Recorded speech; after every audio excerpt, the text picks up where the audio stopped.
Yang kedua adalah warga Muhammadiyah. Semuanya. Siapa yang menjadi warga Muhammadiyah? Semuanya benar. Benar. Semuanya warga ini ya? Ya, warga Muhammadiyah. Kemudian yang ketiga, anggota Muhammadiyah. Ya, Ya. Siapa di antara Bapak Ibu yang belum punya kartu tanda anggota? oh berarti bu anggota. Berarti itu bukan anggota. Konangan. Konangan. Nah, ini tugasnya PDM atau PDA. Kalau ingin yang rawuh ini semua nanti pulang atau kapan menyatakan statementnya sebagai warga Muhammadiyah, sebagai anggota Muhammadiyah, ya tentu harus punya tanda anggota. Jadi ini bukan persoalan penting dan tidak, tapi ini adalah manajerial. Ini adalah birokrasi. Sehingga suatu saat kalau pas pemilu Muhammadiyah punya calon presiden, itu bisa didata berapa jumlah kartu tanda anggota yang dimiliki oleh Muhammadiyah. Kita enak pengajar teh bilangan ya, tapi setelah pemilu jangan boleh kalah biasanya. Sampai di tingkat apa? Pemilihan caleg aja mungkin juga nggak ngetes. Itu karena akhirnya tidak tertib administrasi. Tetapi nanti begini, ketika kita membeli kartu tanda anggota Muhammadiyah, tentu punya tanggung jawab psikologis, tanggung jawab atau beban moral. Dan itu terjadi. Apakah ketika kita punya tanda kartu anggota Muhammadiyah harus seorang Muslim?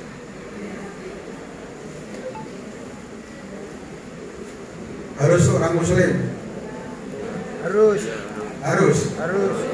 Harus. Berarti kalau kita belajar berdirinya Muhammadiyah sejak berdiri, ketika Kiai Dahlan itu membangun rumah sakit pertama 1918 yang sekarang menjadi rumah sakit TKO Jogja itu, Kiai Dahlan tidak punya teman dokter yang Muslim. Semua dokter adalah orang Belanda.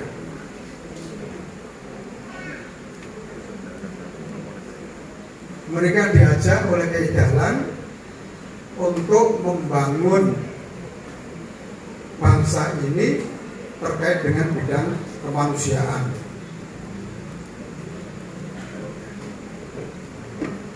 Jadi Muhammadiyah sebetulnya berdirinya itu bukan hanya dilandasi oleh karena banyaknya penduduk kauman waktu itu yang melakukan perbuatan syirik, sehingga tahap pertama Muhammadiyah itu mengedepankan purifikasi, membersihkan akidah atau meluruskan akidah. Tapi sebenarnya lebih daripada itu adalah membangun kesejahteraan masyarakat melalui bidang kemanusiaan. Maka Kiai Dahlan getol tidak hanya pendidikan, pendidikan juga bidang sosial, ya, bidang kemanusiaan, tapi juga di bidang kesehatan. Maka waktu itu Kiai Dahlan membagi 3 kategori anggota Muhammadiyah. Itu 3, 1 anggota reguler, ya seperti kita ini. Kemudian yang kedua adalah anggota istimewa. Siapa itu? Para pimpinan keraton, orang-orang yang khusus. Karena pertama kali berdiri Muhammadiyah di Kauman, yang di Kauman itu ada keraton, yang tentunya keraton ini merupakan keraton yang cukup wibawa karena Islam masuk di Indonesia atau di Jawa ini tidak bisa lepas dari keberadaan Mataram. diberi semua kartu sebagai anggota istimewa. Kemudian yang ketiga apa? Anggota khusus. Nah ini mereka yang tidak beragama Islam tetapi mau menjadi anggota Muhammadiyah, membantu pekerjaan-pekerjaan Muhammadiyah seperti dokter-dokter dan guru-guru yang diminta membantu sekolah-sekolah Muhammadiyah diberi kartu oleh Yedalan dengan sebutan kartu khusus. Sampai sekarang masih terjadi.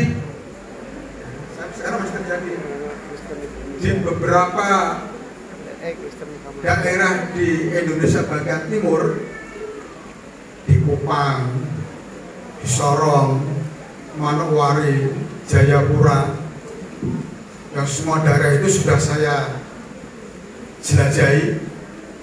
Di Kupang misalnya ada Universitas Muhammadiyah Kupang. Saya diundang oleh Pak Rektor Universitas Muhammadiyah Kupang dalam rangka meresmikan masjid, namanya Masjid Arif Fahrudin di kampus itu. Pak Ketua Umum diundang, saya diundang, dan kebetulan pada acara seremonial pembukaan biasa seperti kita nyanyi Indonesia Raya dilanjutkan dengan Sang Surya. Siapa itu yang menyanyi?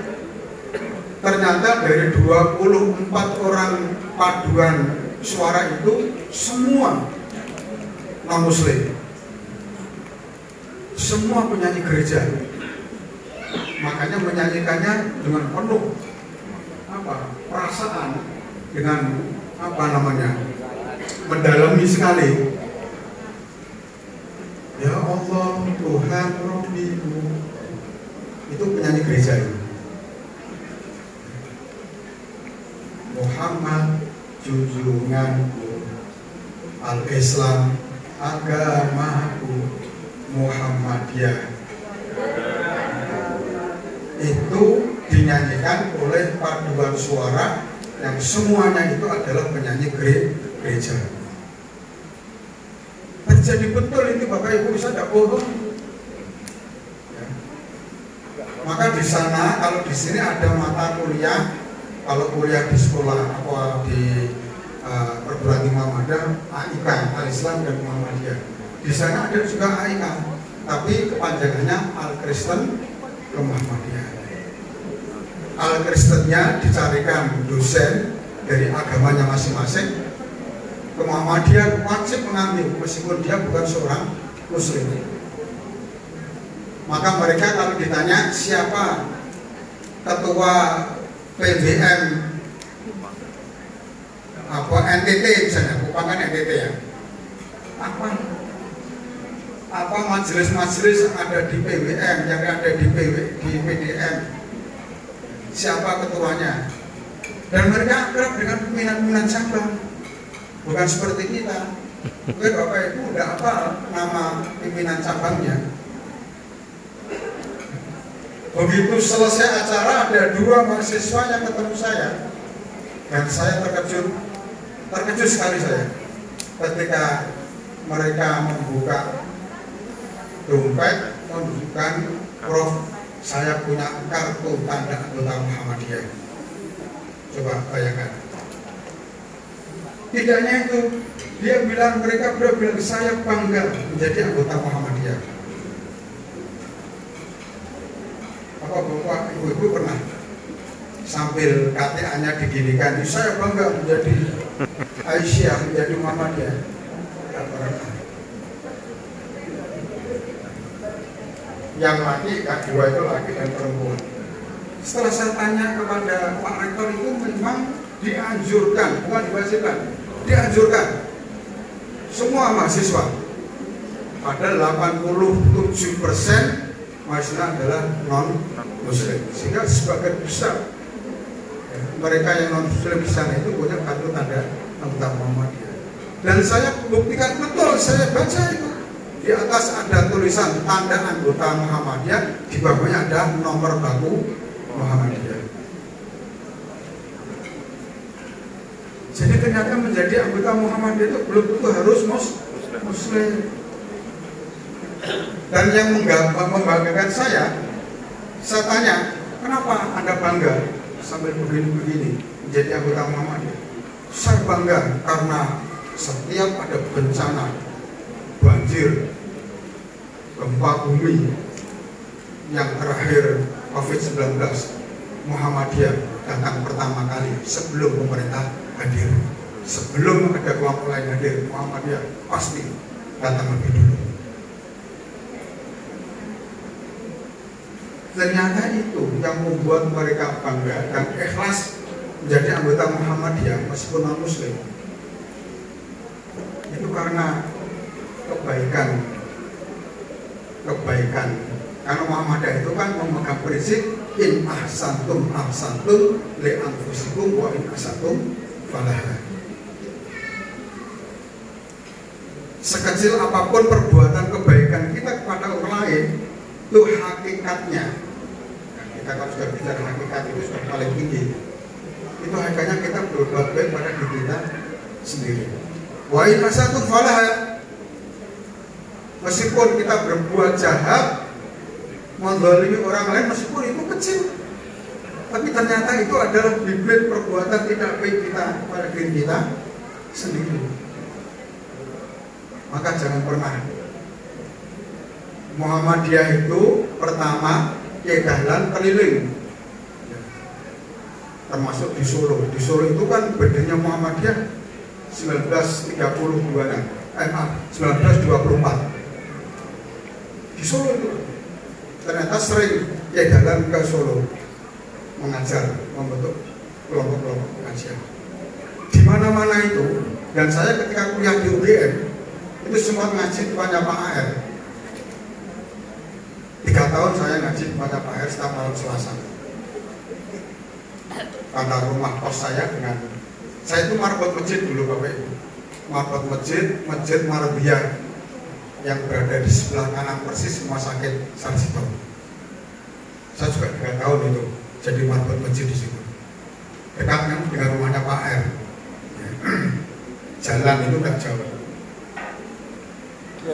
Pak AR itu cerita, saya ngaji langsung kepada kiai-kiai yang dulu santrinya Pak Kiai Dahlan, Kiai Suja, dan lain sebagainya.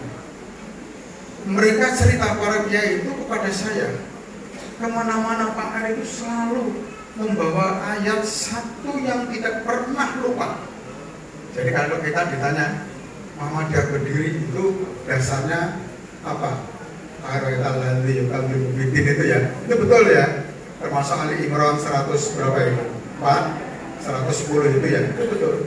Tapi ada satu ayat di dalam surat Al-Qasas yang jarang orang mengetahui, padahal itu sering disampaikan dan itu menjadi dasar nilai Muhammadiyah dikembangkan sampai saat ini, Bapak Ibu. Wabtaghi fima ataqallahu darul akhirah wala tansa nasibaka minad dunya. Itu dasar hidup Muhammadiyah itu adalah just balance antara mencari hidup akhirat dan dunia. Tidak boleh pincang. Tidak boleh pincang. Wa ahsin kama ahsanallahu ilaihi. Dan berbuatlah baik kamu sekalian pada orang lain tanpa membedakan perbedaan agama, perbedaan suku, perbedaan ras, dan lain sebagainya. Jadi kita sudah diberi atau ditanamkan nilai kedalan sejak 1912, bahkan mungkin sebelumnya, sebelum Muhammadiyah lahir, itu dengan nilai-nilai kebaikan. Warga Muhammadiyah harus terbiasa, harus senantiasa dimanapun berada menyebarkan kebaikan kepada siapapun. Ada mahasiswa tanya kepada saya, Prof, kalau kita korban, baru saja korban, itu tetangga kita yang non-muslim boleh tidak diberi dagingnya? Selama ini gimana? Selama ini kami tidak boleh. Saya bilang, mulai sekarang boleh. itu justru yang akan mengangkat harkat martabat Muhammadiyah itu sendiri. Itu yang dikembangkan, itu yang dibawa, nilai moralitas itu, nilai-nilai spiritual itu ya dalam rangka membangun Muhammadiyah, ya, tidak egois. Ya. Muhammadiyah tidak hanya untuk diri kita sendiri. Maka kalau kemudian akhirnya Muhammadiyah memutuskan keluar dari BSI, itu masalah kecil. Ada seorang ketua PDM tanya kepada saya, gimana Prof ini Prof? Ikuti saja PP. PP itu orang yang kita pilih. Dia bisa membawa marwah dan martabat pimpinan pusat Muhammadiyah. Kalau Bapak tidak mengikuti, itu berarti tidak percaya dengan PP. Dan Bapak tidak bisa membawa marwah dan martabat Papua dari pimpinan pusat. Tapi gini tidak bisa, harus dilaksanakan. Itu saja kalau saya belum tahu persoalan detailnya. Setelah saya tahu persoalan detailnya, ya tentu kalau bisa UMS begitu ada instruksi, besok langsung saya ACC ambil semua, tidak ke bank lain. Kita bisa menjaga marwah pimpinan pusat. Mosok Profesor Dr. Abdul Mukti seorang, ya apapun ya, number-1 itu kita pilih, dikalahkan orang yang karena kecantikannya aja. Cantik itu penting, tidak apa-apa kita milih orang cantik gitu ya. Tapi ini kan merusak nilai-nilai spiritual kita. Dan memang seharusnya Muhammadiyah yang punya aset banyak, sudah saatnya itu ada satu perwakilan untuk menjadi dewan komisaris, tidak hanya sebagai pengawas. Bikin bank sendiri aja. Ngapain kalau hanya pengawas? Bikin bank sendiri. Iya. Itu kita dicoba. Ternyata setelah satu lustri itu memang permainan politik.